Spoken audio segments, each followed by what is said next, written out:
তাদের হাতের ক্ষমতা, তারা যদি গায়ের জোর দিয়ে আওয়ামী লীগকে বাইরে রাখে, আওয়ামী লীগেরও উচিত বলা যে ওকে করো তুমি নির্বাচন, আমি দেখতে চাই তুমি কত ভালো দেশ চালাও, I want to see. Because আমরা যে ভুলটা করছি একই ভুল তো হতে যাচ্ছে। মানে আপনারা কি এই অবস্থা যে আমরা যে ভুল করেছি তোমরা সেই ভুল করো না? 100%। কেন কেন বলবো না এটা? আমি অফকোর্স আমরা ভুল করেছি। জাতীয় পার্টি একটা বিরোধী দল নাকি? আওয়ামী লীগের সভানেত্রী শেখ হাসিনা, ওনার অডিও ক্লিপ ফাঁস হচ্ছে কোন সময়টা? যখন তিনি প্রধানমন্ত্রী, তাই না? কে রেকর্ড করলো ওনার কথা? বাইডেন? কে রেকর্ড করছে ওনার কথা? Xi Jinping? পুতিন? ওনার কথা তো রেকর্ড করেছে ওনার লোকই।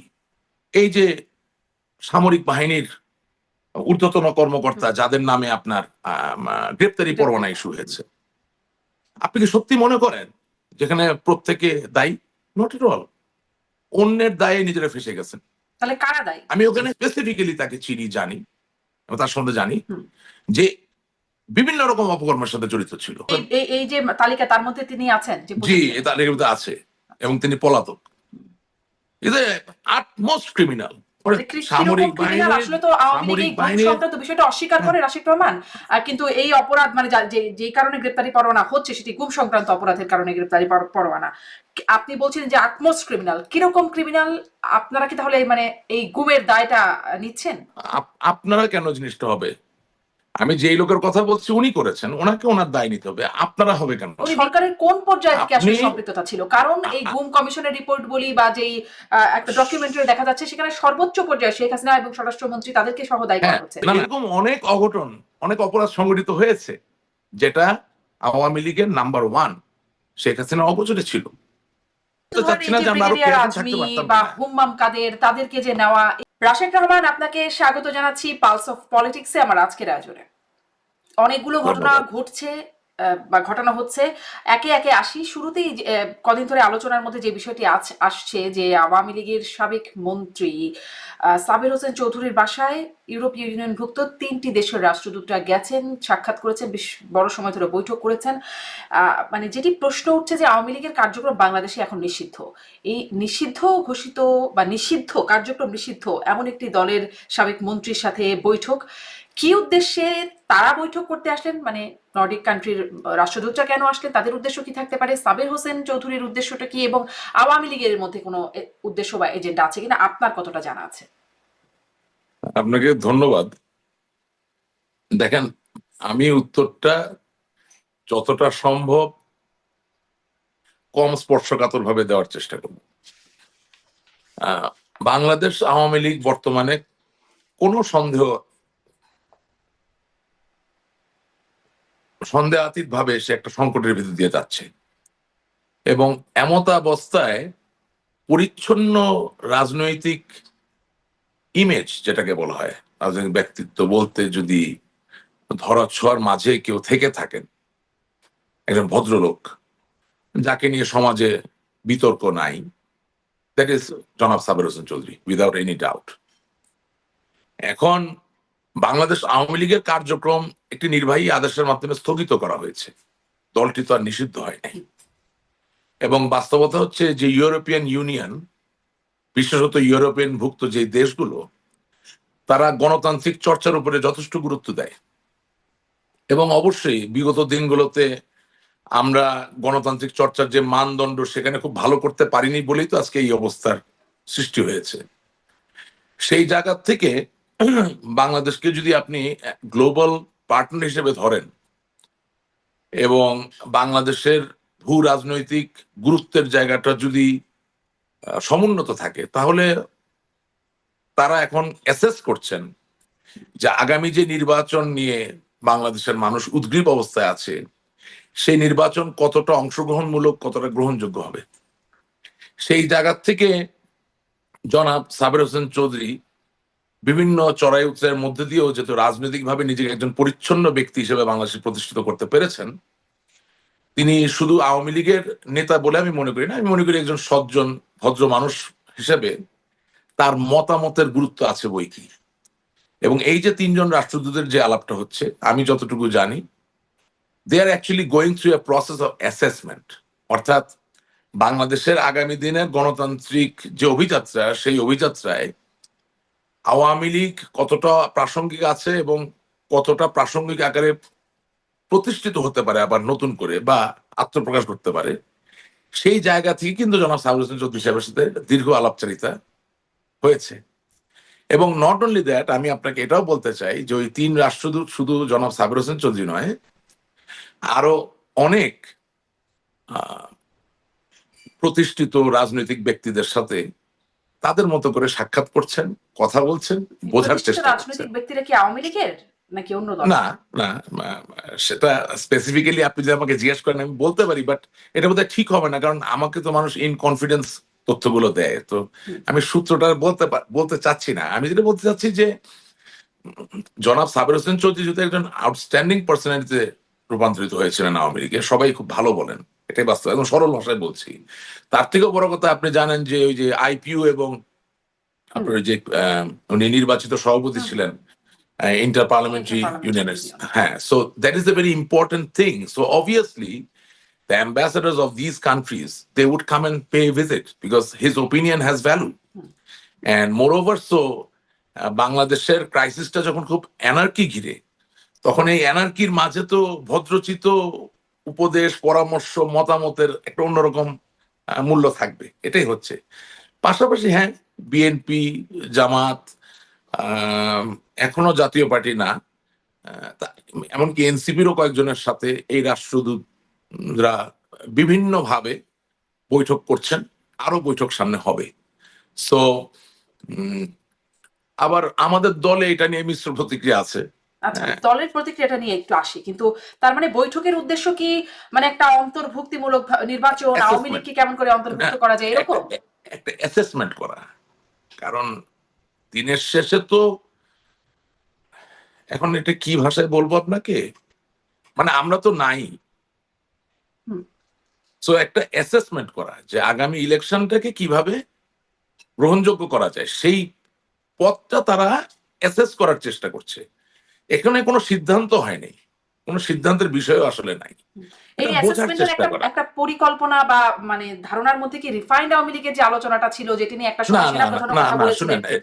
না, এটা রিফাইন্ড আওয়ামী লীগের কোনো বিষয় আসলে নাই। কারণ কি, আপনাকে আমি রিয়েলিটিটা বলছি, একটা বাস্তবতাটা বলছি। আওয়ামী লীগের 99% কর্মী কোনো রিফাইন্ড বা না রিফাইন্ড এসব দিকে যাওয়ার কোনো বিষয় আসে না। তারা বঙ্গবন্ধুর আওয়ামী লীগেই বিশ্বাস করে। তারা তার কন্যা জননেত্রী শেখ হাসিনা, বাংলাদেশ আওয়ামী লীগের সভানেত্রী, তার এতেই বিশ্বাস করেন। তো এখানে রিফাইন্ড আওয়ামী লীগের কোনো বিষয় আসলে নাই। এখানে যেটা হতে পারে যে বিভিন্ন পথ উদ্ঘাটন করা, যে বাংলাদেশের রাজনৈতিক ভারসাম্য বিরাজমান করার জন্য কিভাবে এই যে মুক্তিযুদ্ধের সপক্ষের বৃহৎ শক্তি, আসলে আমরাই তো পুরোধা শক্তি, আমরাই তো pioneers of the independence war, of the liberation struggle of Bangladesh. হ্যাঁ, বঙ্গবন্ধু শেখ মুজিবুর রহমানের নেতৃত্বে, এটা তো বই দলিল দস্তাবেজ তো খোঁজা লাগে না, এটা তো কমন সেন্স। সো এই দল কিভাবে প্রাসঙ্গিক থাকবে বা আদৌ থাকতে পারে কিনা, এই অ্যাসেসমেন্টটা চলছে। এখন সেখান থেকে রিফাইন্ড আওয়ামী লীগ চিন্তা করার কোনো সুযোগ আসলে নাই, প্রয়োজনও নাই। আর রিফাইনমেন্ট বলতে যেটা বোঝায় যে পরিশুদ্ধ হওয়ার যে ব্যাপার, হ্যাঁ, সেটা তো সময়ের একটা চাহিদা আছে। সেটা কি? সেটা হচ্ছে যে আজকে আওয়ামী লীগের যে সংকট বিরাজমান, যার জন্য কোটি কোটি আওয়ামী লীগের নেতা কর্মীরা বিপদগ্রস্ত বা বিপদের সম্মুখীন হয়ে আছেন, এর পিছনে এর নেপথ্যে তো গুটি কয়েক বা বেশ কিছু লোকের তো একটা সরাসরি অংশগ্রহণ ছিল। এখন তাদেরকে যদি আপনি বাদ না দেন, মানে পরিশুদ্ধকরণের যে প্রক্রিয়া, তাতে করে তো আসলে সামনের দিকে চলা খুব কঠিন। কারণ আমাদের সবচেয়ে বড় যে ড্রব্যাকটা হয়ে গেছে, এটা শুধু আওয়ামী লীগ বলে বলছি না, আমি বাংলাদেশে যারাই রাজনীতি করেন তাদের সকলের জন্য বলতে চাই যে somehow or the other 2014, 2014, 2018, 2018 and of course 2024, 2024 সালের এই যে বিশাল একটা young generation, they have been like, they claim or we don't want to accept, আসলে accept না করে তো পাই নাই, যে they were out of the electoral process, হ্যাঁ, in as far as the participation is concerned. এটার তো কোনো স্ট্যাটিস্টিক্স নেওয়া হয় নাই, এটা তো কোনো পরিসংখ্যান করা হয় নাই। It's a huge number. এখন আপনি ভুল ত্রুটি চলার পথে হয়, আপনি যদি একান্ত এই ভুল ত্রুটিকে সঠিক না করেন বা একটু যদি আলাপ না করেন যে হ্যাঁ দিস ওয়াজ রং, এটা আমাদের করতে হবে, তাছাড়া তো মানে এখন যে অ্যাসেসমেন্ট হচ্ছে, আমি একদম আপনাকে এভাবে বলতেছি, it's an assessment from the diplomatic core. হ্যাঁ, আপনি বাইরেই থেকে যাবেন, তো সমস্যা। মানে আমাদেরকে কোনো একটা জায়গায় আসতে হবে যেখানে আমাদেরকে প্লেজ করতে হবে যে we will do something better. এটা হচ্ছে আহ, বর্তমান পরিস্থিতি। মানে তারা আসলে অ্যাসেস করতে আসছে যে তাদেরকে মানে আওয়ামী লীগকে কিভাবে ইনক্লুড করা যায় বা আওয়ামী লীগ এই প্রক্রিয়ার মধ্যে ইয়েস, থাকতে ইয়েস, পারে কিনা। কারণ পৃথিবীর কোনো দেশই কোনো আনস্টেবল গভর্নমেন্ট আচ্ছা, চায় না। কিন্তু আপনি বলছিলেন যে এটা একটা অবভিয়াস যে তিনি মানে সাবির হোসেন চৌধুরীর যে অবস্থান, তিনি ইন্টার পার্লামেন্টারি ইউনিয়নের সভাপতি, নির্বাচিত সভাপতি, ইয়েস, সে এইসব তো নিজেকে মানে পরিচ্ছন্ন যে রেখেছে। সজ্জন ব্যক্তি সেই জন্য দেখা, কিন্তু দেখা করতে সেরকম লুকোচুরি কেন? একটা দেখলাম এক গাড়িতে করে আসা, গণমাধ্যমের চোখ না, এড়ানোর একটা লুকোচুরি, অবস্থা। আচ্ছা এটাকে লুকোচুরি কেন বলবেন? তারা তো VIPs of this country, right? They have certain protocol. এখন unofficially it's not official visit in any way. কারণ আনঅফিসিয়াল ভিজিটে সাবর হোসেন চৌধুরী সাহেবের মানে ডিপ্লোম্যাটিক লেভেলে তো তার যাওয়া আসা সম্পর্ক সুদৃঢ়। এখন তার সাথে দেখা করতে আসবে তার পরিবারের বাসায়, যদি 3টা পতাকালা গাড়ি পুলিশের এসকর্ট নিয়ে, তা তো ভাই এটা তো মানে বিউগল বাজায় মানুষকে জানানোর মতো হইলো যে যাচ্ছি আমরা আলাপ করতে। তো ব্যাপারটা তো অনানুষ্ঠানিক আলাপ। তো তিনজন, একদিক দিয়ে তিনজনকে কলিগ বলতে পারেন যদিও একই দেশের রাষ্ট্রদূত না, বাট তিনটাই ইউভুক্ত। So three colleagues if they travel in the same car, হ্যাঁ, আড়ম্বর মানে অতি আড়ম্বরের জায়গা থেকে যদি একটু, এটাকে তো আপনি লুকাচুরি কিছু বলতে পারেন না, কারণ লুকাচুরি করবে কিভাবে? না, কিন্তু তার যে এটা এটা সিকিউরিটি এইভাবে ডিটেল করে আছে। আসলে মানে সাধারণ যে না প্রক্রিয়া যেভাবে দেখা করেন, শুনেন, দেখা সাক্ষাৎ তো রাজনৈতিক তার, নেতাদের সাথে হয়, হ্যাঁ হ্যাঁ, তাই না? তার এই যে প্রক্রিয়ায় সিকিউরিটি, হয় না। না না, এটা আন্তরিকতার জায়গা, এটা ইন্টেন্সিটি। আমরা আলাপ করব, বিস্তারিত আলাপ করব। আপনি অনেক অনেক সময় স্যুটটাই পরে খুব আড়ম্বর ভাবে আনুষ্ঠানিকতার মধ্যে দিয়ে আলাপ আলোচনা করতে পারেন, আবার অনানুষ্ঠানিক ভাবে অনেক আলাপে অনেক বেশি কিছু হতে পারে। So that's how they operate. এবং সবচেয়ে বড় কথা, তার যে সিকিউরিটি ডিটেইল রাষ্ট্রদূতদের, এটা তো গোপন রাখার কোনো বিষয় নাই। They are not trying to do it, they are not spies, তারা তো গুপ্তচর না। আচ্ছা, মানে দে আর আওয়ামী জাস্ট লীগকে বিং আরেকটু ইনফর্মাল। আরেকটু জিজ্ঞাসা করি যে আওয়ামী লীগকে সামনের নির্বাচন বা নির্বাচনে অংশ নেয়ানোর জন্য বা অংশ যেন গ্রহণ করতে পারে সেজন্য আন্তর্জাতিক তৎপরতা আহ এটা নো, আছে কিনা? আওয়ামী লীগের পক্ষ থেকেও আন্তর্জাতিক তৎপরতা আছে কিনা? আন্তর্জাতিক ক্ষেত্র থেকে আওয়ামী লীগের ইলেকশনে এখনো পার্টিসিপেট করার মতো কোনো সরাসরি কোনো চাপের আলামত আমার চোখে পড়ে নাই, নট এট অল। বরঞ্চ আপনার ইউরোপিয়ান ইউনিয়নের যিনি অ্যাম্বাসেডর, তিনি প্রশ্ন করলে এড়িয়ে যাচ্ছেন। যুক্তরাজ্যের যিনি রাষ্ট্রদূত, তাকে প্রশ্ন করলে তিনি এড়িয়ে যাচ্ছেন। মার্কিন যুক্তরাষ্ট্রের যিনি ভারপ্রাপ্ত আছেন, তার এই বিষয়ে কোনো সরাসরি কোনো মতামত নাই। হুম। সুতরাং আন্তর্জাতিক তৎপরতা যদি বলতে কিন্তু কিছু আবার একই বোঝান, সাথে যদি বলি জাতিসংঘের আবাসিক সমন্বয়ক গোয়েন লুইস তিনি সম্প্রতি বলছেন যে অংশগ্রহণ, সব দলের অংশগ্রহণ, নির্বাচন হতে হবে। না হিউম্যান রাইটস ওয়াচ তারা বলছে যে নির্বাচন, এবং জাতিসংঘের সেই যে প্রতিবেদন যেখানে না, জুলাই আগস্ট নিয়ে। আপনাকে এখানে একটা জিনিস ফিল করতে হবে। Human rights watch is an institution which promotes human rights. আমরা যখন ডিপ্লোম্যাটিক আসপেক্টে কথা বলবো, তখন তো হিউম্যান আচ্ছা, রাইটস বাদ ইজ দিলাম, নট পার্ট অফ জাতিসংঘের দ্য কথা যদি ডিপ্লোম্যাটিক বলি, ডিটেইল। জাতিসংঘের আবাসিক প্রতিনিধির কথা বলি। হ্যাঁ ঠিক আছে, সেটা তো জাতিসংঘের আবাসিক প্রতিনিধি অতটুকু বলাতে কি যায় আসে, এটা তাকে বলতে হবে, সে আর কি বলবে? এছাড়া কি অন্য কিছু বলা যাবে? এবং আমরা চেষ্টা করছি, চেষ্টা খুব এফেক্টিভ হচ্ছে কিনা সেটা আপনি এই অনুষ্ঠানে শুনতে চান আমার কাছ থেকে? হ্যাঁ, হ্যাঁ, হ্যাঁ, এফেক্টিভ হচ্ছে না তো, এফেক্টিভ হচ্ছে না, because at the end of the day, আপনার অনুষ্ঠান আমি এর আগেও বলেছি, এখনো বলছি, at the end of the day, United States of America is a democratic country. Whether you support Trump or you don't support Trump, whether you support the Democrats or the Republicans, doesn't matter. They have gone through a transparent electoral process. So উনি নিজে যেখানে একটা স্বচ্ছ নির্বাচনী প্রক্রিয়ার মধ্যে নির্বাচিত রাষ্ট্রপতি, যতক্ষণ না আমি দায়িত্ববান মানুষের মতো এগিয়ে না আসছি, ততক্ষণ পর্যন্ত আমাকে কিভাবে তারা এন্ডোর্স করবেন, রাইট? আচ্ছা, আপনি লেটস সে জুলাই আগস্টে প্রচুর মানুষ হতাহত হয়েছেন, এটা তো কাঙ্ক্ষিত নয়। জুলাই আগস্টে বৈষম্য বিরোধী আন্দোলনের যিনি মারা যাচ্ছেন, তিনি মৃত্যুবরণ করলেও আমি এটা মেনে নিতে পারি না, এটা অন্যায়, প্রশ্নই আসে না, হতে পারে না। ঠিক একইভাবে আমার দলের কোনো লোক যখন আক্রান্ত হয়ে মৃত্যু হয় সেটাও তো আমি মানতে পারি না, আমি প্রতিবাদ করি। কিন্তু আপনি যখন জাতিসংঘের কথা বলছেন বা অন্য কোনো দেশের কথা বলছেন, তারা তো বৈশ্বিক স্টেক হোল্ডার। তাদের সামনে এই ন্যারেটিভটা নিয়ে যখন আপনি যাচ্ছেন, আর তারা যখন দেখতেছে যে আসলে এই ন্যারেটিভটা তারা আবার তাদের দেশে খাওয়াতে পারে না, তখন আপনি সাপোর্টটা পাবেন কিভাবে? মানে আমাদের from the very first day আমি মনে করছি যে আমাদের ন্যারেটিভ সেট করাতে অনেক বড় ত্রুটি ছিল। এখনো সময় আছে ত্রুটিটা ঠিক করা যায়। আর ব্যক্তিগতভাবে আপনাকে বলতে চাই, আওয়ামী লীগের একজন কর্মী বা শুভাকাঙ্ক্ষী হিসেবে বলতে চাই, আমি আমি তো মনে করি যে যেই আশ্বাস বা বিশ্বাসের উপর নির্ভর করে বৈষম্য বিরোধী আন্দোলন হয়েছে এবং 5ই আগস্টে আমরা বিতাড়িত হয়েছি বা আম, চলে আসতে বাধ্য হয়েছি, হ্যাঁ, সেই 5ই আগস্টের যে সংকল্প বা যে প্রতিশ্রুতি দিয়ে মানুষের সামনে এই ঘটনাটা ঘটেছে, সেটা সত্যিকার বাস্তবায়ন হয় কিনা সেটা দেখার জন্য আওয়ামী লীগের উচিত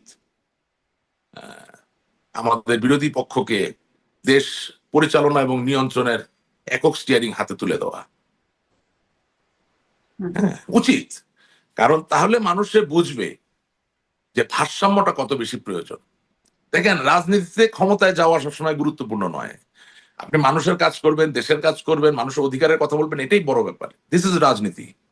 শিওর, উন্নয়ন করতে গেলে ক্ষমতায় যাওয়া লাগে, কিন্তু বিবেকের উন্নয়ন, মানুষের চিন্তা ভাবনার উন্নয়ন, মানুষের আহ ভালো বা মন্দের মাঝে যে একটা ব্যবধান, ভালোর উন্মেষ ঘটানো, এর জন্য তো আর উন্নয়ন করা লাগে না। এর জন্য যেটা সঠিক সেটা বলতে হয়। তো এখন আপনার টকশোতে আমি আসি একটা মাত্র কারণ, আমি 10 জায়গায় যেতে পছন্দ করি না। Because what I want to say it should remain in one place, so that খুঁজলে পাওয়া যায় কি বলছি। আমাদের কথাটা খুব সহজ। আমরা বলতেছি যে আওয়ামী লীগ ক্ষমতায় ছিল, এখন ক্ষমতা নাই, কিন্তু বাংলাদেশের মানুষের ভবিষ্যৎ ভালোর জন্য আওয়ামী লীগের মতো একটি বৃহৎ দল অবশ্যম্ভাবীভাবে প্রাসঙ্গিক। জি।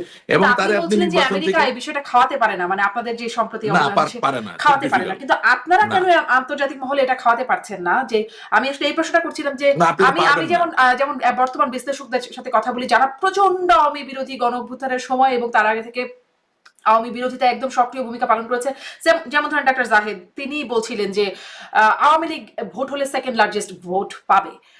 শিওর, এরকম আরো অফ আরো কোর্স। যারা বিশ্লেষণ করছেন তারা এরকমটা বলছেন। তো যদি তাই হয় যে সেকেন্ড লার্জেস্ট ভোট যদি আওয়ামী লীগ পেয়ে থাকে, তাহলে মানে প্রধান বিরোধী দল হওয়ার জন্য তো যে জায়গা সেটি যদি আওয়ামী লীগ থাকে, তাহলে সেই অবস্থানে থাকা একটা দল কিভাবে নির্বাচনের বাইরে থেকে নির্বাচন হয় এবং সেটা কিভাবে গণতান্ত্রিক হয়, এটা আপনারা খাওয়াতে না পারছেন না, না কেন? আমরা তো কখনোই, আমি তো কখনো বলছি না যে আমাদেরকে নির্বাচনের বাইরে রাখা যাবে। না না, কিন্তু আপনি বলছেন খাওয়াতে পারে না, তো আপনারা না কেন খাওয়াতে না পারছেন না না, আমি এই আসছি। ন্যারেটিভটা? আমি বলতে চাচ্ছি যে যাদের হাতের ক্ষমতা তারা যদি গায়ের জোর দিয়ে আওয়ামী লীগকে বাইরে রাখে, আওয়ামী লীগেরও উচিত বলা যে ওকে, করো তুমি নির্বাচন, হুম। আমি দেখতে চাই তুমি কত ভালো দেশ চালাও। I want to see. Because আমরা যে ভুলটা করছি, একই ভুল তো হতে যাচ্ছে। আপনি মনে করেন বঙ্গবন্ধুর কন্যা জননেত্রী শেখ হাসিনা যদি শক্তিশালী একটা বিরোধী দল থাকতো আওয়ামী লীগের অপোজিশনে, আজকে এই পরিস্থিতি কি তৈরি হতো? আপনি যেই দোষেই আমাদেরকে দায়ী করেন, যদি সত্যিকার অর্থে একটা এফেক্টিভ বিরোধী দল আমাদের থাকতো আমাদের দেশে, যে রোল প্লে করতে পারতো, তাহলে আপনি মনে করেন যে সেলিব্রিটি ক্রাইম যেগুলো হয়েছে এগুলা একের পর এক হতে পারতো? আপনি কি মনে করেন না যে একটা এফেক্টিভ বিরোধী দল থাকলে শেখ হাসিনার জন্য দেশ পরিচালনা আরো সহজতর হতো? হুম। আপনি কি মনে করেন না যে একটা ভালো বিরোধী দল থাকলে আজকে আওয়ামী লীগ যদি ক্ষমতায় লেটস সে নির্বাচনের প্রতিযোগিতায় আওয়ামী লীগ কখনো বিরোধী দলে গেল, তাতে কি হতো? আবার আওয়ামী লীগ ক্ষমতায় আসতো। একটা process, it would been like a cycle, right? Hmm. কিন্তু আমরা যে ভুল করে ফেলছি যে we did not have a vibrant effective opposition party. আজকে বিএনপি, জামাত, অফকোর্স এই সরকার যেটা অন্তর্বর্তীকালীন সরকার এখন আছে, এবং এনসিপি, তারা তো ওই পথই হাঁটছে। তারা একটা ইলেকশন করবে যেখানে আওয়ামী লীগের মতো একটা বৃহৎ দল নাই। তাহলে আপনি বিভাজনটা চিন্তা করতে হবে যে একেবারে বাংলাদেশের গ্রাম থেকে শহর পর্যন্ত হুম। বৃহৎ একটা অংশ ইলেকটোরাল প্রসেস থেকে বাইরে। আপনি ভালো একটা দেশ বিরোধী দল তো চালাবেন থাকবে। কিভাবে? আওয়ামী লীগের যেমন ছিল না, জাতীয় পার্টি গৃহপালিত আপনি বিরোধী দল আপনি ছিল। তো এখানে তো ইলেকটোরাল একটা জামাতে প্রসেস, ইসলাম আছে। শুনেন, আপনি তো ইলেকটোরাল প্রসেসের মধ্যে দিয়ে একটা ডিক্টেটর বানানোর পথে আছেন। ডিক্টেটর বিভিন্ন ভাবে হয়। Benito মুসলিনি, he was A fascist, he was A dictator. But আপনি একটা ইলেকশনের মধ্যে দিয়ে একটা নতুন ডিক্টেটর বানানোর পথে আগে মানে যাচ্ছেন। আপনারা কি এই অবস্থা যে আমরা যে ভুল করেছি তোমরা সেই ভুল করো না? আমি 100% কেন কেন বলবো না এটা? আমি অফকোর্স আমরা ভুল করেছি। জাতীয় পার্টি একটা বিরোধী দল নাকি? জাতীয় পার্টি বাই এনি স্ট্যান্ডার্ড বিরোধী দল? না। এই জিএম কাদের সাহেবের যে রোল, যে ভূমিকা বিভিন্ন সময়, হ্যাঁ, এখন তার বলতে অসুবিধা, এখন তো নাই ভাই। হ্যাঁ, আমি তো সবসময় বলি যে ভয়ে কথা বলতে পারিনি। এখন তো আমার কেউ কিছু করতে পারছে না, আমার ভয় কোনো না। এই যে তিরিং বিরিং যে উনি করতো, এই লোকটারে দিয়া কি কোনো বিরোধী দল হয় আসলে? শোনেন, মাঝে মাঝে মাঝে মাঝে প্রয়োজন হইল কাউকে সামনে রাখতে হয় যে আপনাকে গালিগালাজ করবে, নিজেকে ঠিক রাখার জন্য। We did not do it. এবং একই পথে আমি আজকে দ্যাট্রিন কণ্ঠে বলছি, বিএনপি এবং জামাত যাচ্ছে। ইয়েস, আপনি বলতে পারেন যে বিএনপি জামাতের নির্বাচনে কেউ তো একজন সরকার গঠন করবে, কেউ একজন বিরোধী দলে যাবে। না, নট এট অল। মৌলিক জায়গায়, অনেক জায়গায় তারা এক আছে। আওয়ামী লীগের সব লোক তো খারাপ না। আপনি সব একযোগে যদি আওয়ামী লীগকে বাদ দিয়ে চলতে চান, এটা কি হবে? Is it possible? সেটি আর হবে তার কিনা থেকে বড় সেটি কথা কি, একটা প্রশ্ন। আহ, আমি একটা একটু জিনিস এই একটু প্রশ্নটা বলি। একটু শেষ করতে চাই আপনার কাছে। আপনি যে কথাটা বলছেন জি যে এখন তো আর কোনো ভয় নাই, এখন তো বলতেই পারে যে যেটি জাতীয় পার্টির জিএম কাদের তিরিং বিরিং কথাটা আপনি বলছিলেন তো, হ্যাঁ, কিন্তু তিরিং বিরিং। কিন্তু আমার প্রশ্ন হচ্ছে এখন কিসের এখন ভয় নাই? কি ভয়টা তখন ছিল আপনাদের? মানে আপনারা তো আওয়ামী লীগই করতেন, আপনাদের কি ভয় ছিল? না রে ভাই, আমি 15 বছর আওয়ামী লীগ করতাম, এখনো করি, সারা জীবন করবো, কিন্তু আমি আক্রান্ত ছিলাম, অনেক কিছু বাইরে বলতে পারি নাই। এগুলা খুব মানে আশ্চর্য রকম সব ঘটনা, এগুলা বাইরে বলা যাবে না, এগুলা লজ্জার বিষয়। হুম।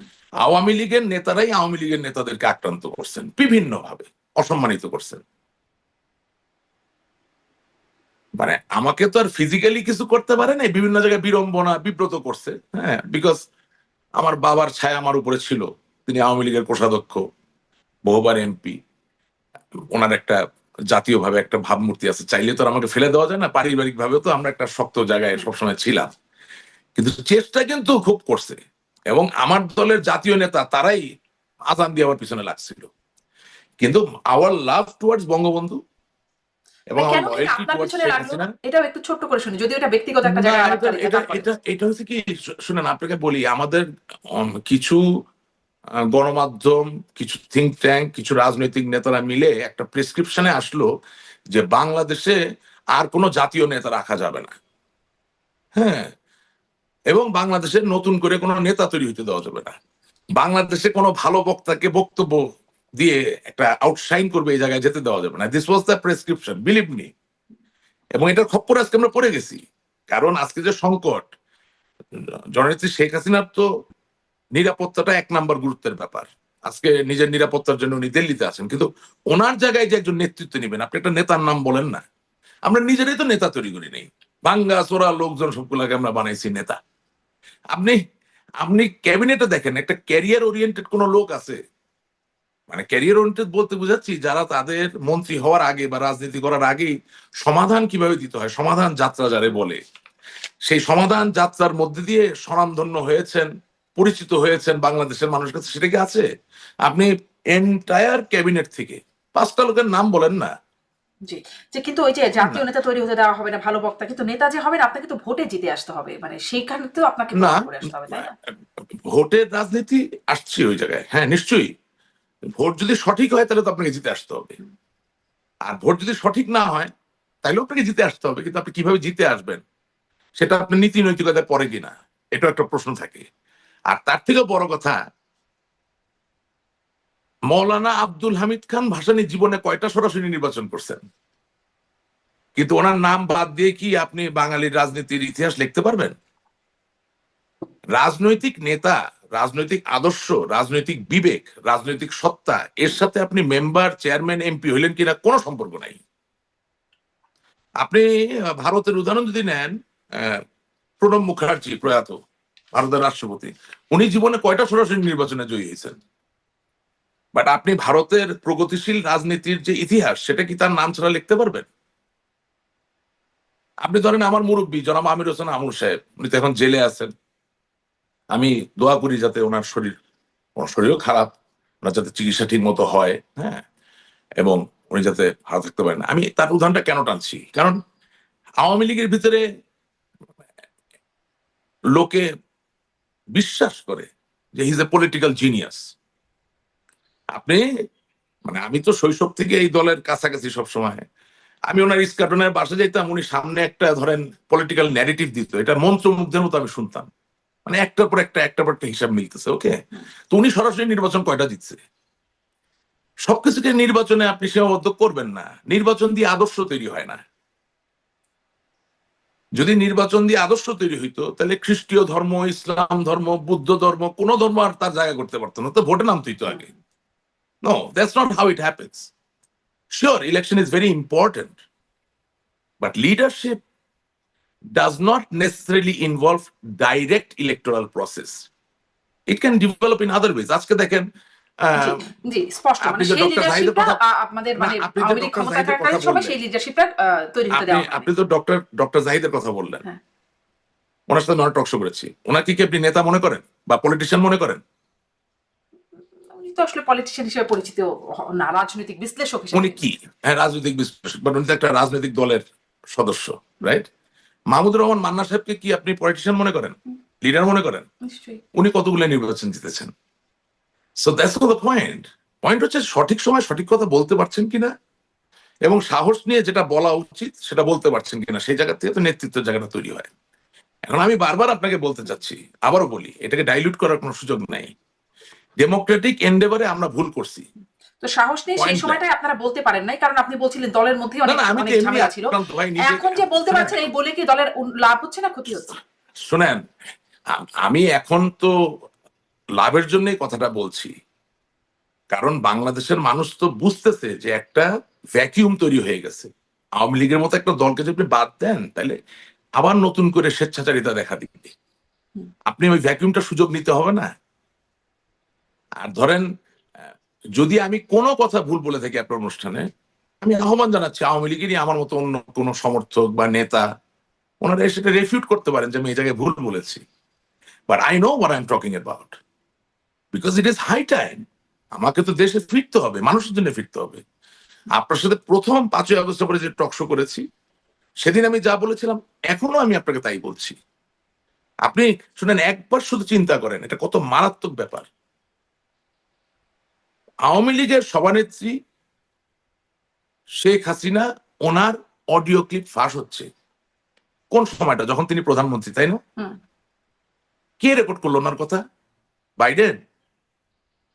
কে রেকর্ড করছে ওনার কথা? Xi Jinping? পুতিন? ওনার কথা তো রেকর্ড করেছে ওনার লোকই।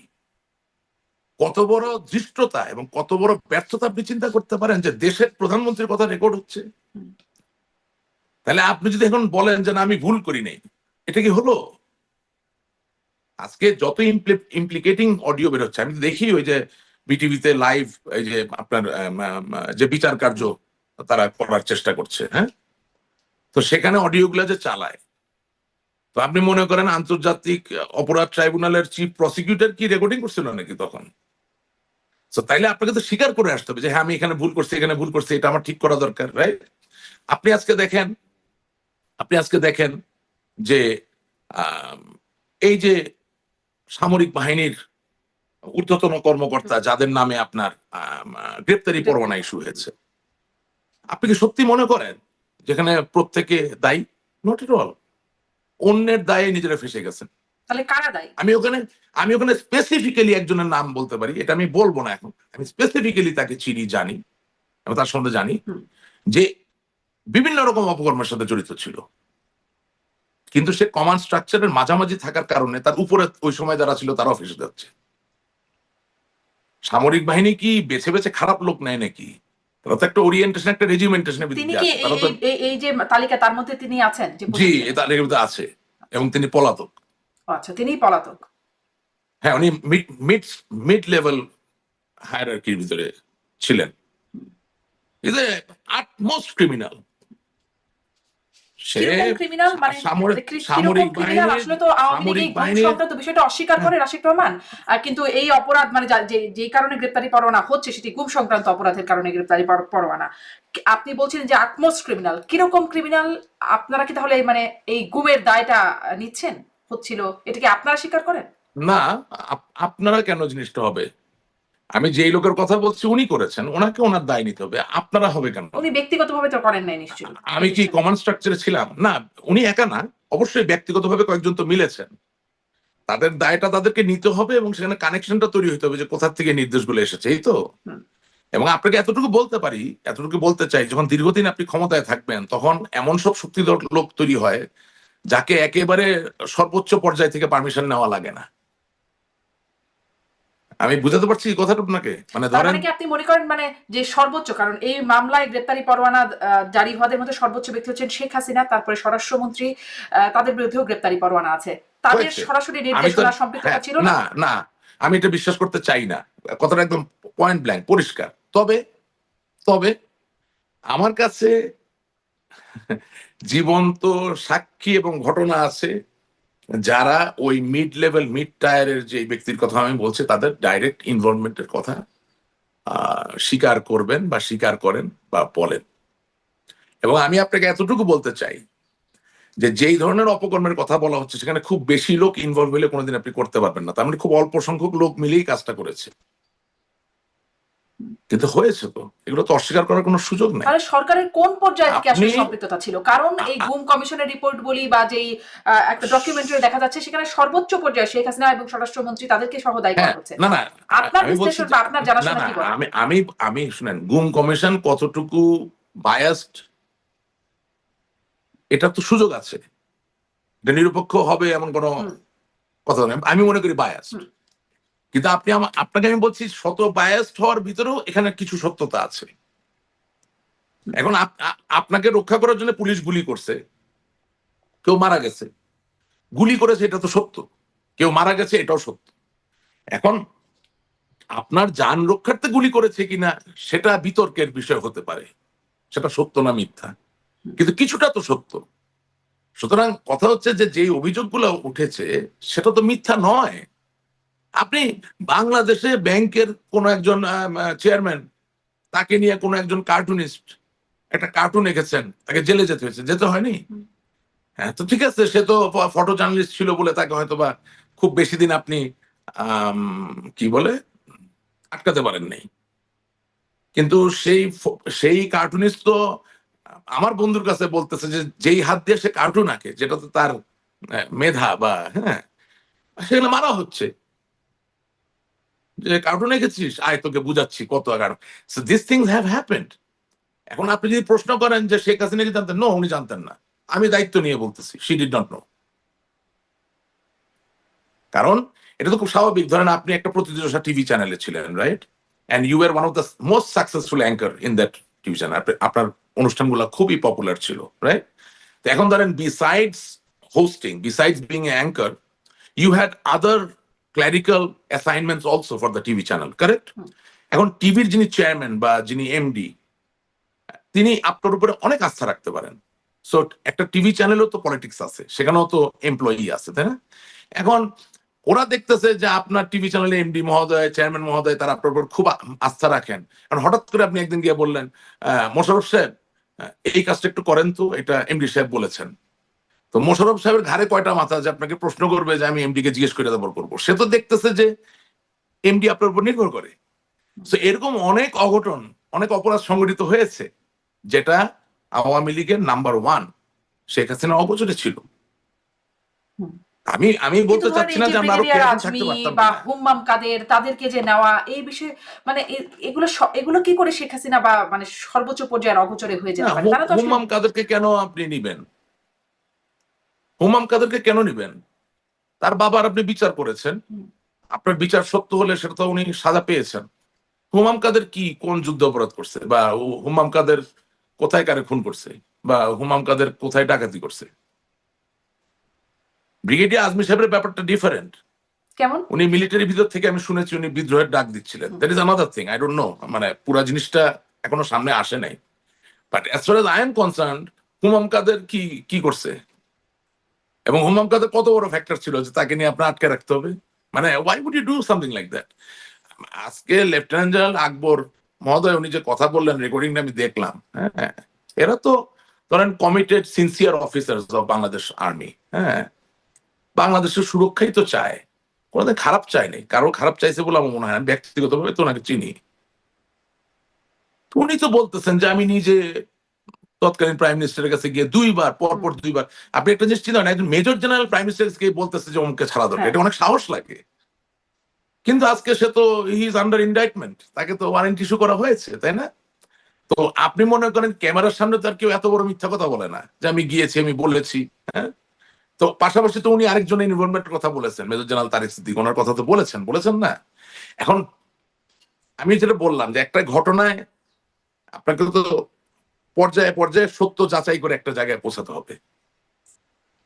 কিন্তু এটাও তো ঠিক যে শৈশবকাল থেকে আমি তো নেত্রীকে চিনি, উনি রাজনীতি ভালোবাসেন, উনি ক্ষমতা ভালোবাসেন, উনি আওয়ামী লীগকে ভালোবাসেন, উনি দেশের জন্য কাজ করতে চান, উনি মানুষ, সব ঠিক আছে, কিন্তু তাই বলে আমি বিশ্বাস করতে চাই না যে কার্টুনিস্ট অ্যারেস্ট হবে আর উনি জানবেন। That's a joke, it can't be. হ্যাঁ, আপনি গুমের শিকার যাদেরকে নিয়ে আসতেছে কোনোটা আমি সাপোর্ট করি না, আমার সহানুভূতি তাদের জন্য 100 ভাগ, কিন্তু যাকে নিয়ে আসছে তার প্রোফাইলটা দেখেন তো, তাকে কেন শেখ হাসিনার গুম করা লাগবে? একটু হিসাব মিলান তো, প্রোফাইলটা মিলান। মানে শেখ হাসিনা তো গুরুত্বপূর্ণ কাউকে গুম করাবেন যদি করান, আপনি কি আমার কথাটা বুঝতে পারতেছেন? তো যাদেরকে গুম কমিশনের সামনে নিয়ে আসছে তাদের আর্থসামাজিক প্রোফাইলটা কি যে জননেত্রী শেখ হাসিনাকে গুম করাইতে হবে? হ্যাঁ, তো যারা আমি গুম নেতা, করাতো, আপনার ভাষ্য মতে যারা গুম করাতো, তারা কি না, উদ্দেশ্যে আমি করাতো? আমি আমি আমি কথা শেষ করি। হ্যাঁ, আমি নেতা, আমার হাতে ক্ষমতা আছে, আমার দায়িত্ব যাতে এই ক্ষমতাকে অপব্যবহার না করতে পারে। শিওর, এই জায়গাটা তো রয়েছে, এবং এটা আমরা বারবার বলছি যে সেই জায়গায় আমাদের রিফাইনমেন্টের প্রয়োজন আছে। কারণ আমাদের তো এখনো দেশের প্রতি অনেক দায়িত্ব, কিন্তু বারবার যদি আমাদের সুযোগ নিয়ে অন্যকে অপব্যবহার করে, সেই জায়গাটাও তো বন্ধ করা দরকার। তার মানে চেকস এন্ড ব্যালেন্স, যেটা বলে চেক এন্ড ব্যালেন্স ছিল না। আচ্ছা, এখন গুম কারা করছেন ভাই, এটা তো আমি বলতে পারি না, আমাকে বলে তো গুম করে নেই।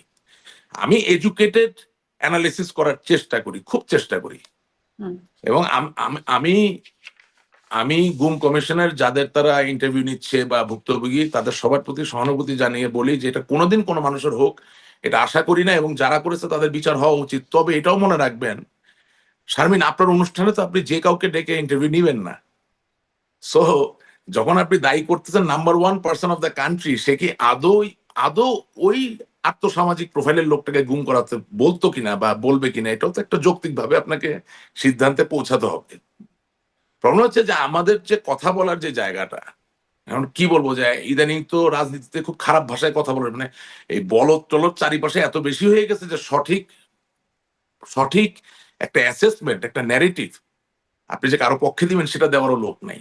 আচ্ছা, তাহলে আপনার বিশ্লেষণ থেকে আরেকটু এটা পরিষ্কার হয়েছে, নাম্বার 1 আসলে এই প্রোফাইলে মানুষকে গুম করার কোনো কারণ আপনি বলছেন যে এখানে কোনো কারণ না, থাকতে পারে আপনার না। কাছে আমি তো আপনাকে তাহলে প্রশ্ন তাহলে করলাম। যারা করাচ্ছেন, আপনি কি এটা বলতে পারেন যে তারা কেন করাচ্ছেন? মানে এই প্রোফাইলে নানান রকম প্রোফাইল, হ্যাঁ, শুধু হ্যাঁ, নিশ্চয়ই ব্রিগেডিয়ার তাদের কাছে আজমি, তো হয়তো হুমাম না, কাদের না, তারা না, একদম কিশোর। না, না, শোনেন, হুমাম কাদেরটা তো লেফটেন্যান্ট জেনারেল আকবর বলতেছেন যদি প্রধানমন্ত্রীকে বলেছেন ছেড়ে দেওয়ার জন্য, আমরা ওই জায়গাটাই থাকি। হ্যাঁ, 2বার বলেছেন ছেড়ে দিতে। আচ্ছা, হ্যাঁ, হ্যাঁ, ছেড়ে দিতে বলছেন। আর ব্রিগেডিয়ার জেনারেল আজমির যে ব্যাপারটা, সেটা আমি যতটুকু শুনেছি, ভুল শুনতে পারি, যে উনি একটা রেবেলিয়ান ইনস্টিগেট করতেছিলেন। এটা তো আপনি করতে পারেন না, মানে আর্মিতে থেকেও পারেন না, আর্মির বাইরেও পারেন না। হ্যাঁ, এখন বাংলাদেশ সেনাবাহিনী বা সামরিক বাহিনী নিজের স্বার্থেই, আগামী দিনের স্বার্থেই আসলে ব্রিগেডিয়ার জেনারেল আজমি সাহেব ইনস্টিগেট করছিলেন কিনা একটা রেবেলিয়ান বা বিদ্রোহ, সেটা ওদেরকে তদন্ত করতে হবে তাদের স্বার্থেই। কিছু কিছু জিনিস আমি পারঙ্গম লোকদের উপর রাখতে চাই। হ্যাঁ, না, নিশ্চয়ই বিদ্রোহ করলে কিন্তু তারও একটা শাস্তি আছে, সেটার জন্য হ্যাঁ, একটা হ্যাঁ, আইনি হ্যাঁ, শাস্তি আছে, সেনাবাহিনীর আইনেও শাস্তি আছে। তাকে গুম হ্যাঁ, করে কিন্তু রাখা এটা আবার কেমন কিন্তু হয়? কিন্তু আমি আপনাকে যেটা বলতে চাচ্ছি যে হ্যাঁ, এক্স্যাক্টলি, না, না, না, আমি তো কোনোভাবে গুমকে সমর্থন করা যায় না, এটা বিচার হতে হবে। কিন্তু আমি আপনাকে যেটা বলতে চাচ্ছি যে ওই 1-2টা নাম ছাড়া অন্য যে নামগুলো আপনি বলছেন, সেটা তো শেখ হাসিনা বাদ দিলাম, আপনার কাছেও গুরুত্বপূর্ণ না, গুম করবেন কেন?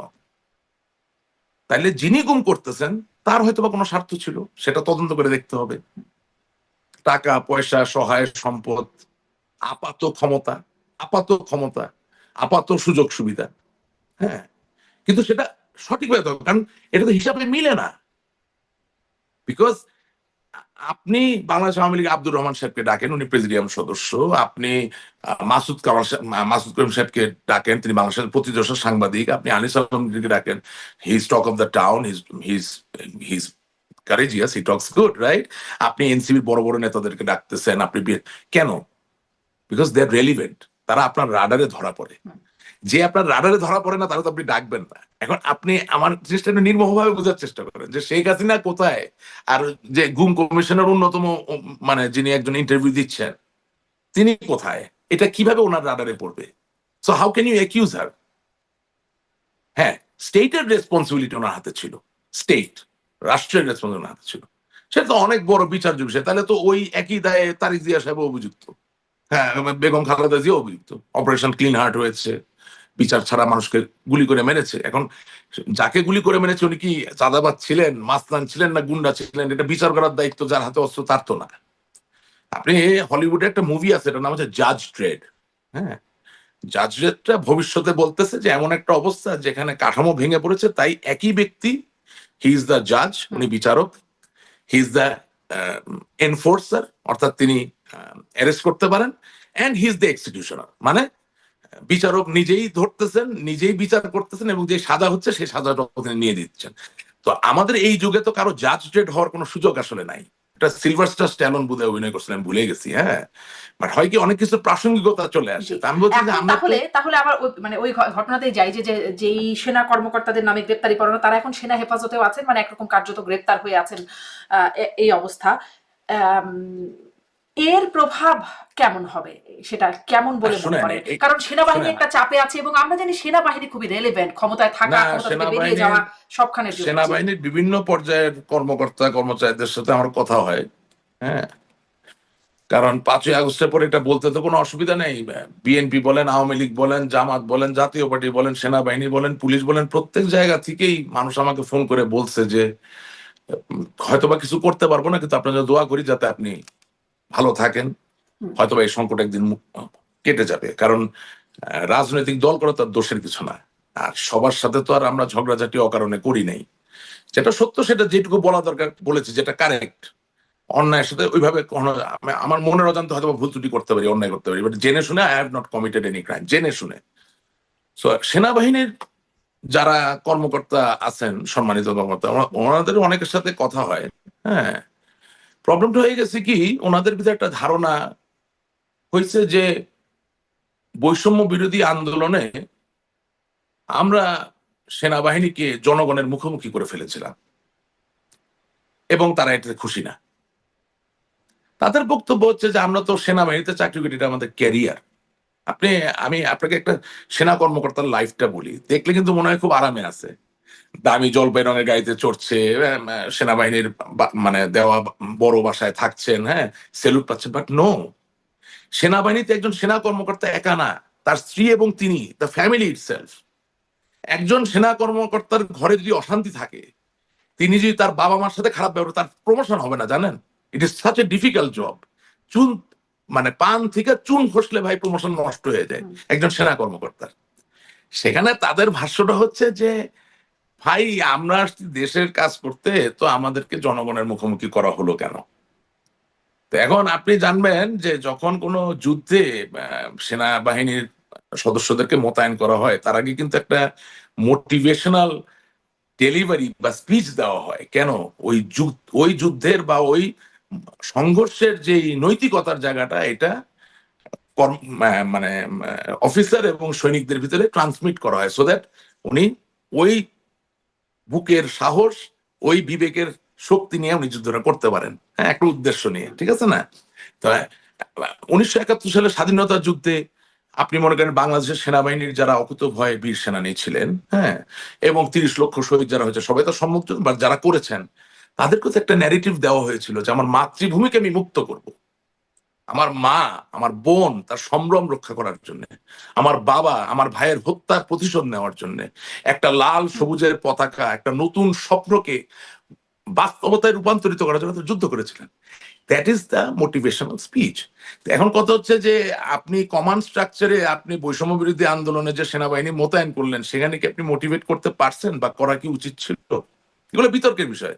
কিন্তু তাদের কাছ থেকে আমি যেই মতামতটা পাই সেটা আপনাকে বললাম, দে ফিল বিট্রেড। তারা খুবই বিরক্ত এই বিষয়ে। এটা গেল এক।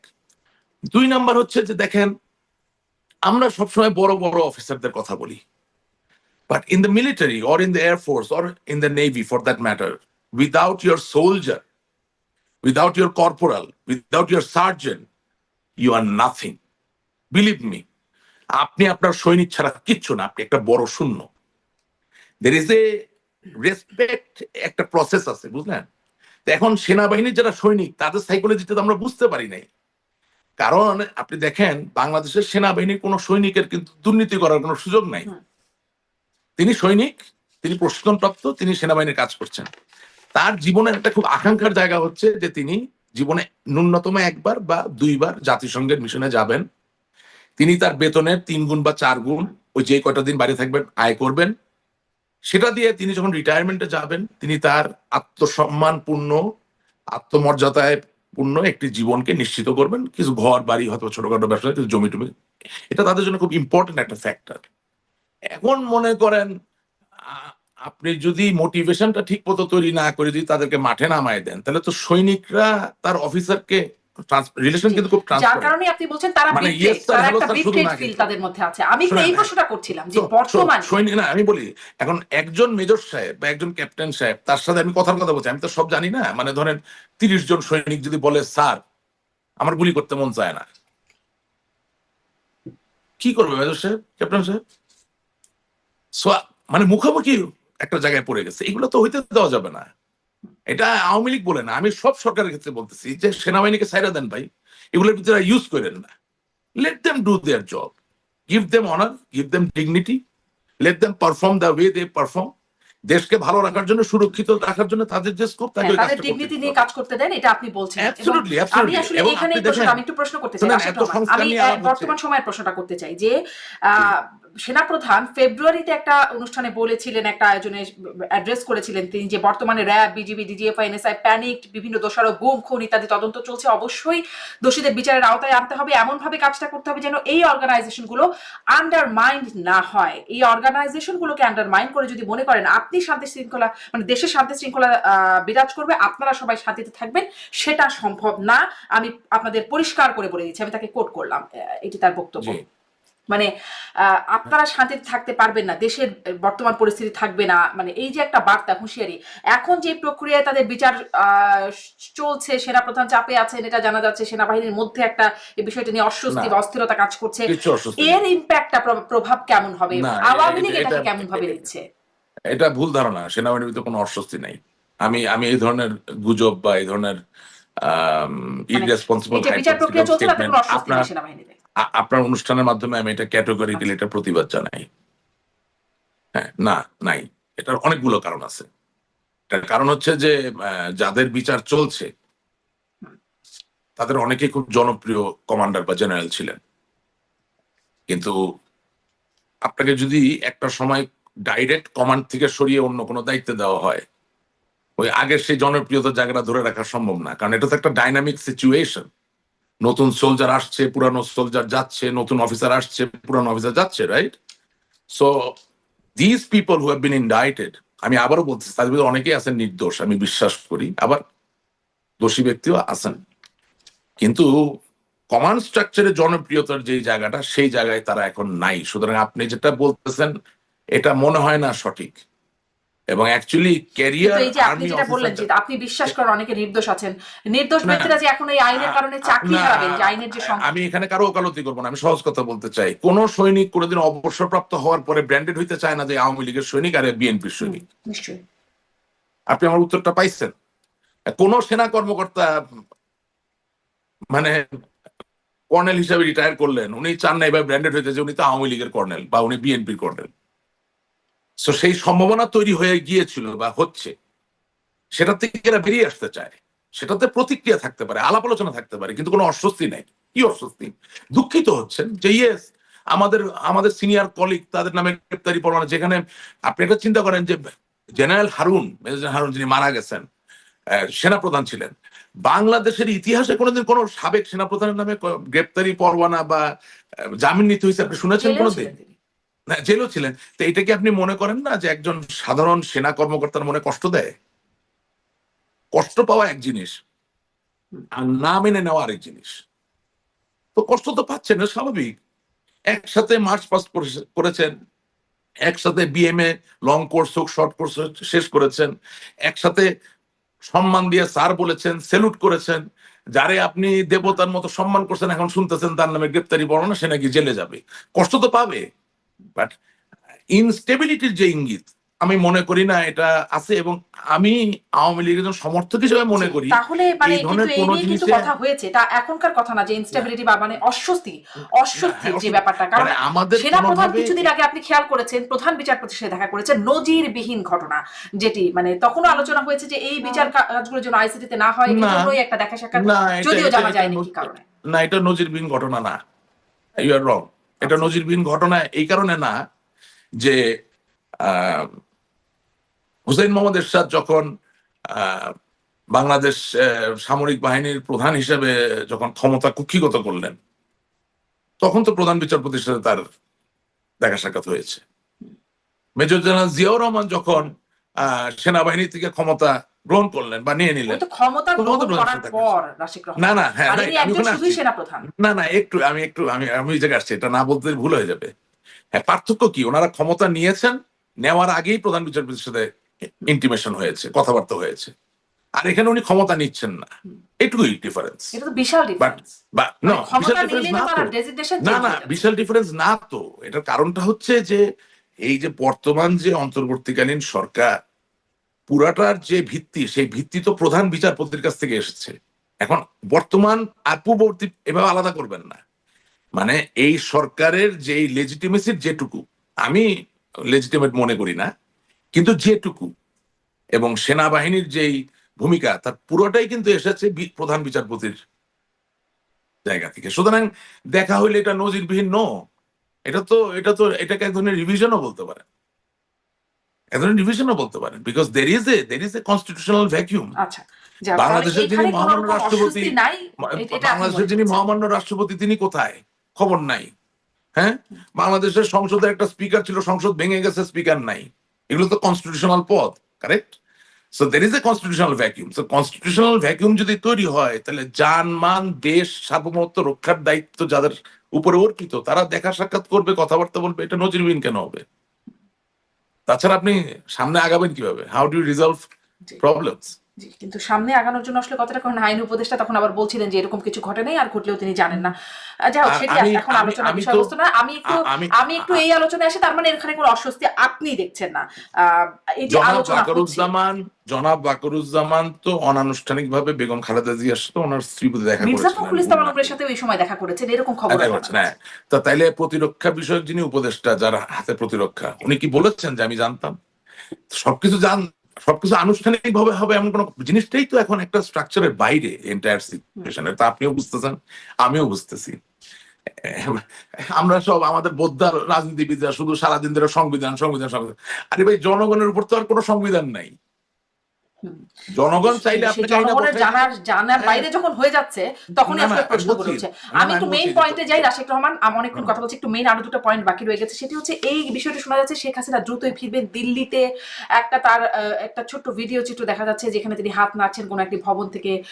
জানি না আসলে সব ভিডিও, এখন অনেক বার্তা ভিডিও অনেক কিছু হচ্ছে, কিন্তু তিনি দ্রুতই দেশে ফিরবেন, এই বার্তাটি আসছে, ছড়ানো হচ্ছে। আসলে কি দ্রুত ফেরার কোনো প্রক্রিয়া আছে জানেন? উনি তো দেশে ফিরতে চান, কিন্তু আমি তো তারিখ জানি না। যে গুজব ছড়ানো হচ্ছে সেটা কোনো ভিত্তি নেই। উনি তো দেশে ফিরতে চান, এ বিষয়ে কোনো সন্দেহ নাই। উনি ওনার দেশে ফিরবে না? ফিরতে চান, কিন্তু যে তারিখ, মানে বিভিন্ন রকম এআই জেনারেটেড ভিডিও আমরা দেখতেছি, এগুলো কোনো ভিত্তি নেই।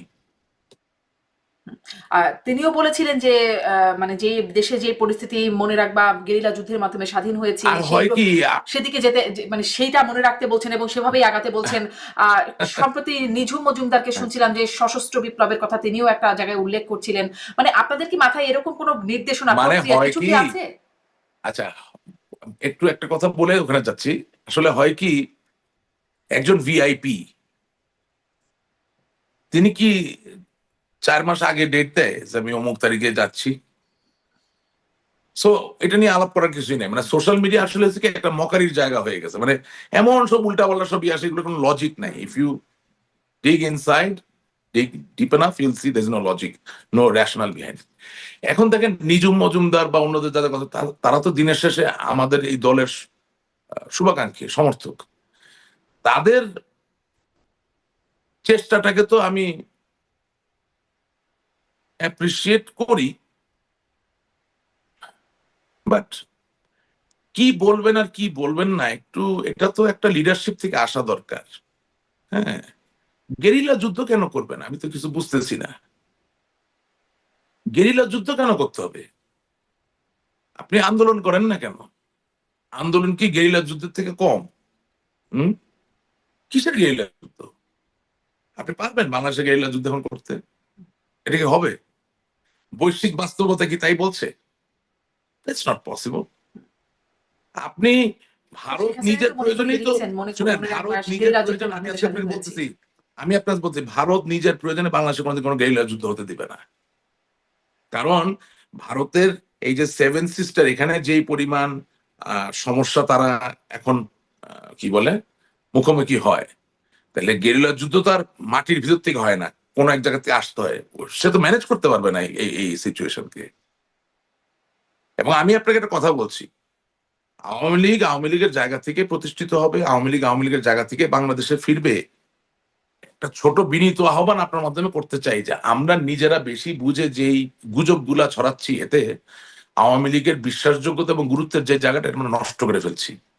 সেখানে অনেকের নাম আসতে পারে, নাম না ধরে বলতে চাই যে আপনারা এই কাজটা কইরেন না।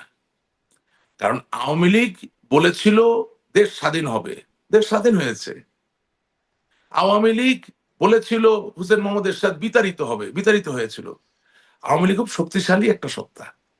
সুতরাং এই আওয়ামী লীগকে ব্যবহার করে একটার পর একটা গুজব দিবেন, আর 2 দিন পর পর সেটা মিথ্যা আচ্ছা, সেটি প্রমাণিত হবে। গুজব। এই তাহলে কাজটা না আপনাদের করে আসলে এটি আপনারা জানেন কিনা? কারণ এই বিষয়ে স্পষ্ট উত্তর পাওয়া যাচ্ছে না যে আপনাদের প্রক্রিয়াটা কি হবে। কারণ আপনাদের যে পরিস্থিতি দেখা যাচ্ছে, কারণে অকারণে বা যৌক্তিক কিসের অযৌক্তিক কিসের ভুয়া প্রক্রিয়া? মামলায় গ্রেপ্তার হয়ে আছেন আপনাদের নেতাকর্মীরা, অনেকেই আছেন। রাস্তায় নামতে পারছেন না, মিছিল মিটিং আপনাদের বাধা আছে, আপনাদের কার্যক্রমই পুরোপুরি নিষিদ্ধ অবস্থায় আছে। তাহলে আপনারা আসলে কি প্রক্রিয়ায় দেশে ফেরার যে প্রক্রিয়ার কথা বলছেন না সেগুলো কি? না না না না, আমি আপনার অনুষ্ঠানের শুরুতে সমাধানটা বলেছি। এটার কোনো সহজ সমাধান নাই, এবং আমি আজকে চাইলাম কালকে চলে গেলাম, ব্যাপারটা এরকমও না। ব্যাপারটা একটু ব্যতিক্রম। আপনি চাইলে আমি একটা ব্যবস্থাপত্র আপনার অনুষ্ঠানের মাধ্যমে দিতে পারি। প্রথম কথা হচ্ছে, আমার পর্যবেক্ষণে আমি দেখতে পাচ্ছি যে আমাদের দলে নতুন প্রজন্মের ইনক্লুশন খুব বেশি প্রয়োজন। এটা বিরাট বড় একটা ঘাটতি রয়ে গেছে। আপনি লন্ডন, আমেরিকায় যে মুভমেন্ট গুলা দেখছেন, সেখানে হ্যাঁ, যাদেরকে আমরা সাধারণ ভাষায় ইয়াং বলি তারা আছে, কিন্তু সত্যিকার অর্থে যুবা তরুণ বলতে যা বোঝায়, যে সদ্য যুবক হলেন, মানে রোমান্টিক যে বয়সটা, যে বয়সে মানুষ রক্ত দিতে পারে, যে বয়সে মানুষ অস্ত্রের সামনে দাঁড়াতে পারে, সেই প্রজন্মের মানুষের অভাব পরিষ্কার। সো আপনি গেরিলা যুদ্ধ করার আগে আপনি ঘুমের ভিতরে যুদ্ধ করেন, আর বিছানায় যুদ্ধ করেন, আর গেরিলা যুদ্ধ করেন, যে যুদ্ধই করেন, আগে তো সৈনিক তৈরি করতে হবে।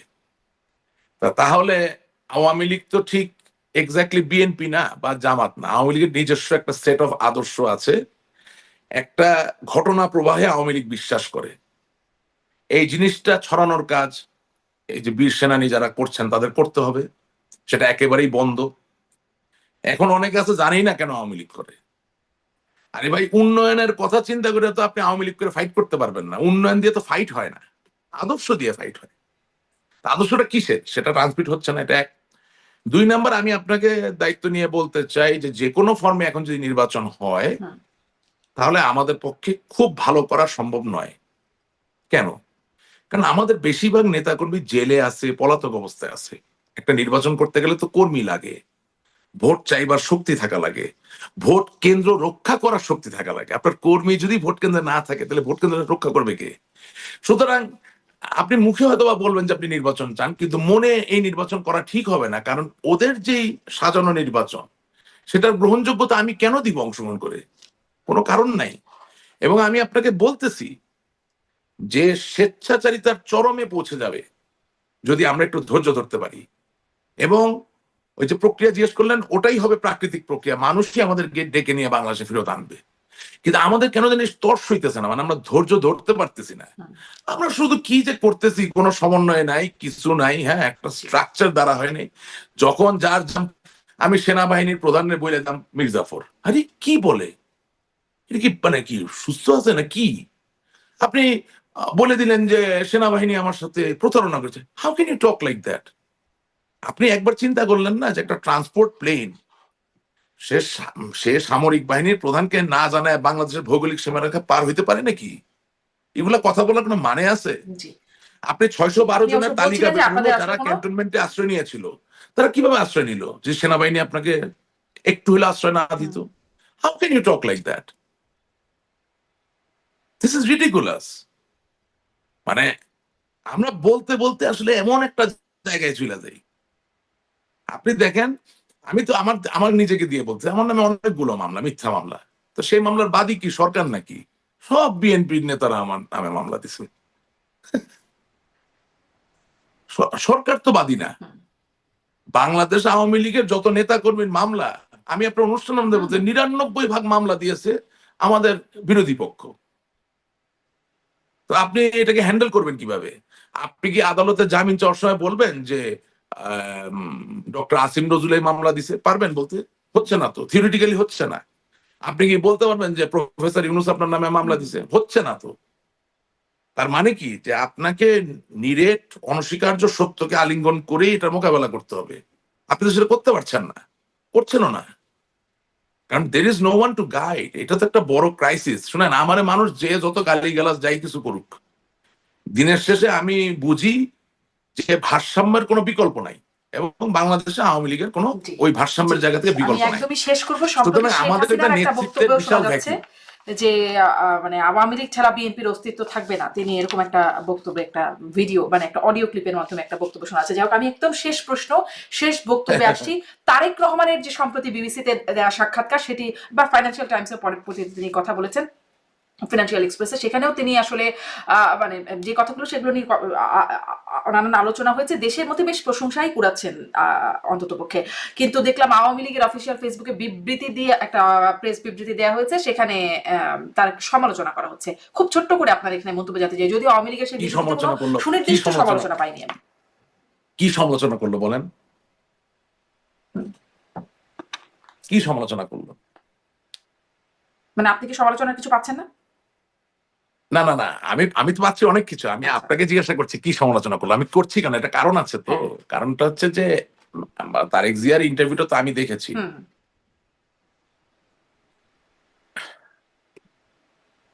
সে তার মার কথা বলেছেন, এটা তো স্বীকার করতে হবে। ট্রিটমেন্টটা কি ঠিক হয়েছিল? মানে ওনার সাথে ব্যবহারটা কি খুব সঠিক ছিল কিনা? শিওর, ওনাকে অভিযুক্ত করা যায়। আমার নেত্রীর উপর 21 আগস্ট গ্রেনেড হামলা হয়েছে। কিন্তু আমার প্রশ্ন হচ্ছে যে আমরা যখন উপরের দিকে থাকবো তখন কি আমরা একই রকম ব্যবহার করব নাকি অন্যের থেকে উত্তম ব্যবহার করব? এই প্রশ্নে যদি আপনি আসেন, দেখেন আমাদের এখানে রাজনৈতিক একটা লস হয়েছে। আমি আপনাকে বলি কিভাবে।